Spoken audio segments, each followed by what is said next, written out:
Hello, kwa jina ninaitwa John Joseph JJ Sauti ya Mibaraka, mratibu wa APM Kanisa la Waadventista wa Sabato Chuo Kikuu. Nikisema sauti moja 27 utume kwa wote. Sauti moja 27 hakika ni utume kwa wote. Kama tunavyojua kanisa linao huo mpango kwa ajili ya kuwahusisha wote kwenye utume. Nikwambie kitu kimoja kwamba kanisa hili linatakiwa liwahusishe kweli wote, na likisema wote, hata sisi wenye mahitaji maalum tunahusika. Sasa yapo mambo mbalimbali ambayo yamekuwa yakifanyika katika kanisa. Tunatamani kundi hili pia pamoja na wale wanaowasaidia kwa maana ya wakalimani waweze kuhusika kikamilifu. Kwa mfano, tunayo mikutano ya Gain Africa Arusha. Tunatamani sana kanisa lione namna ya kupeleka mtu ama watu wenye mahitaji maalum katika ule mkutano, lakini pia pamoja na wakalimani wa lugha ya alama, kuhakikisha kwamba yale yanayofanyika kwenye ule mkutano sisi kama washiriki wenye mahitaji maalum nikiwawakilisha tunayapata. Lakini pia kuna suala la ATAPE. ATAPE ni mkutano wa kanisa pia unaowaunganisha wanataaluma na wajasiriamali.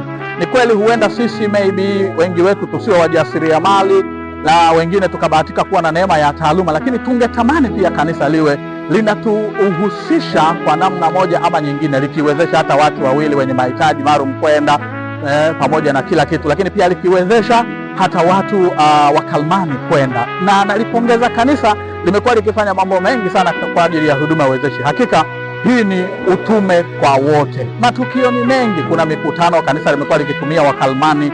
Kwa kweli kanisa la Waadventista Sabato ulimwenguni tunalipongeza sana. Watu wenye mahitaji maalum wana potential, wana uwezo, wana awareness, wana kila kitu kama watu wengine.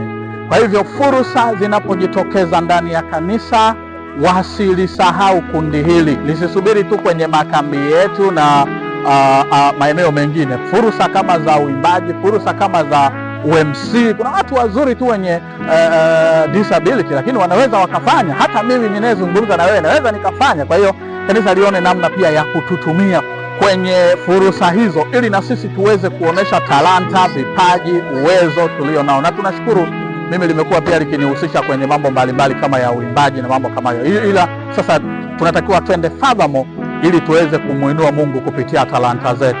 Kwa pamoja sisi wenye mahitaji maalum pamoja na kanisa tunaweza, na tunahitimisha kwa kusema One Voice 27, sauti moja 27, utume kwa wote.